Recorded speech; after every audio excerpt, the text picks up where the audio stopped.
Hi guys, my name is Meads. This is going to be a review for Sentinel's re-edit Iron Man line, and we have the Marvel Now red and gold version. Now this is the recolor, also a limited release, or kind of like the exclusive version that they have for the normal version, which is the black and gold. Now I wanted this because Iron Man has always been red and gold, but for the Marvel Now, yeah, it has the black and gold version. Now it's pretty much a recolor, not that different. The box is different as well. Now the only way to get this is if you go to certain, I guess, conventions, as well as certain online store does carry this. Luckily for me, I was able to secure one through BBTS, and it's one of those cases that BBTS actually has a decent price for this kind of stuff. It's kind of like a hit or miss for me with the BBTS, but it's still a great place to find certain things that are just sold out anywhere else.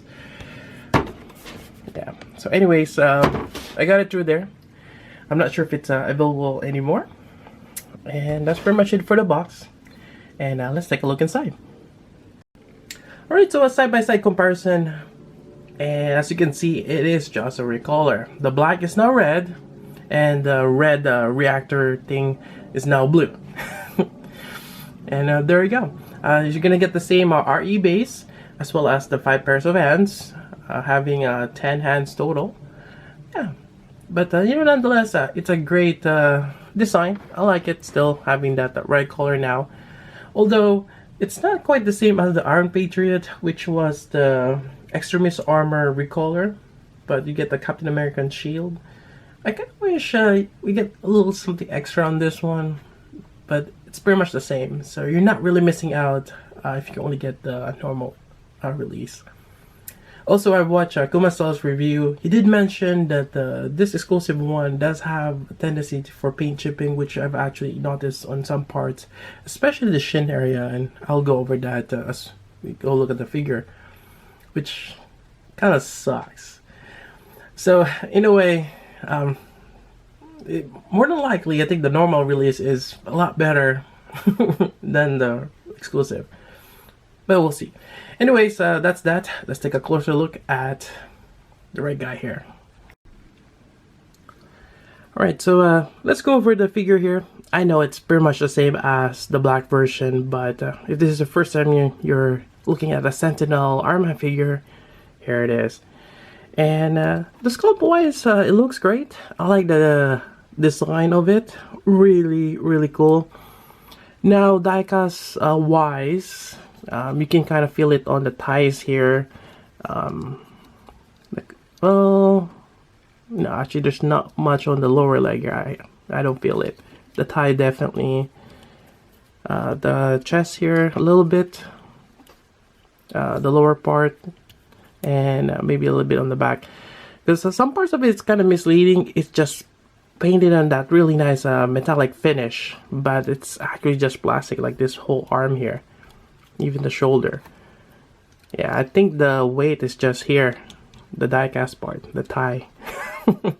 But it's actually a fairly good weight, can balance him out.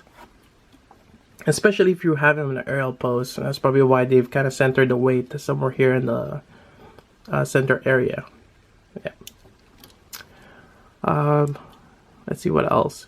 Now, for proportion wise, it's kind of a bit odd, and that's one of the things that's kind of off with the Sentinel's re-edit line.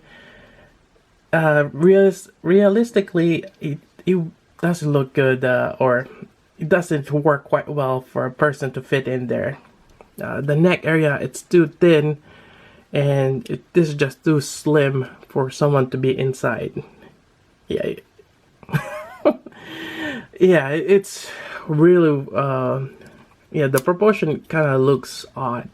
I mean, the arm, I think this one, they made the elbow joint here a bit wider and thicker, but the previous one, they're a little bit slimmed down. The legs is not too bad in terms of proportions, but definitely the waist area and the neck and the head, it looks too small for someone to fit in there. In some ways, I've kind of just went with, you know what, let's just say it's a unmanned Sentinel. Yeah, it's an unmanned armored suit, and in a way, just going with that, it works. Yeah. Moving on, let's go with articulation. So you have the head here. So for most Arman figures, this part here, kind of like where the ear is, that lower part of the head, it's fixed, and this kind of has that hinge joint, allows it to move up and down.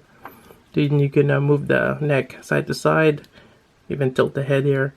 You cannot pop off the head because of the LED gimmick.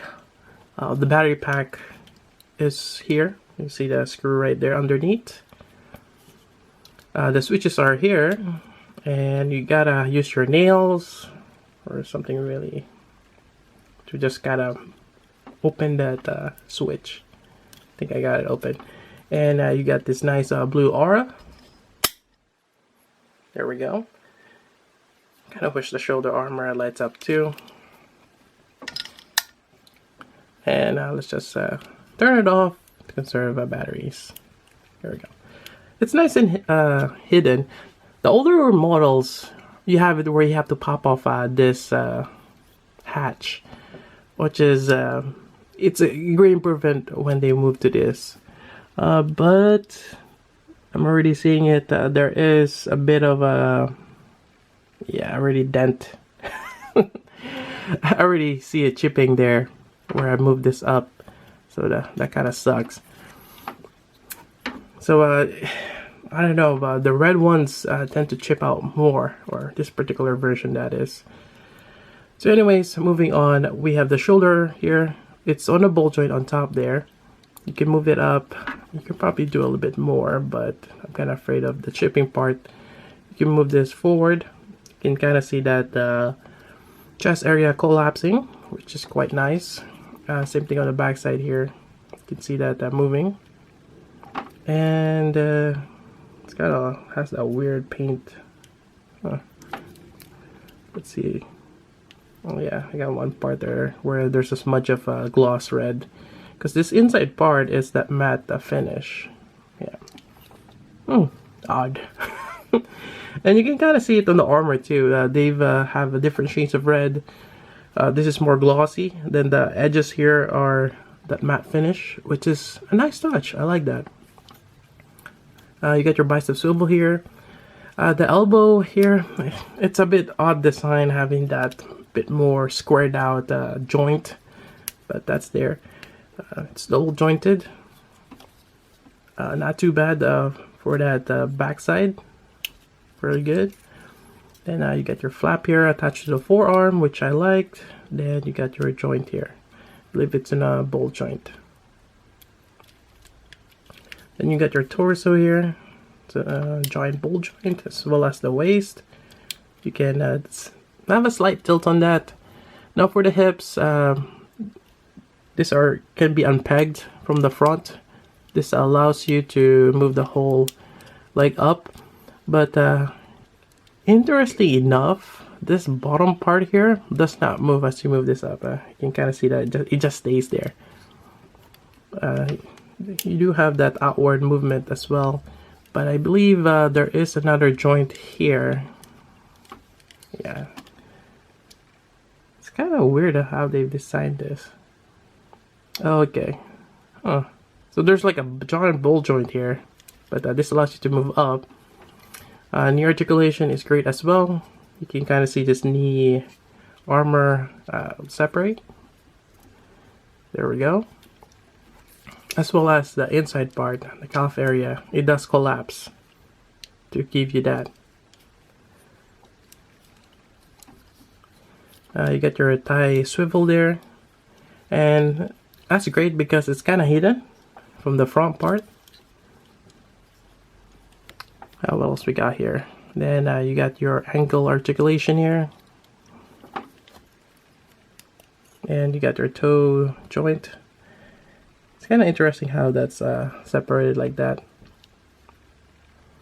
Now, one of the problems I have is the shin here. I see a little bit of chipping right there, as well as this side here. Actually, the red part on top here, right there, chipped.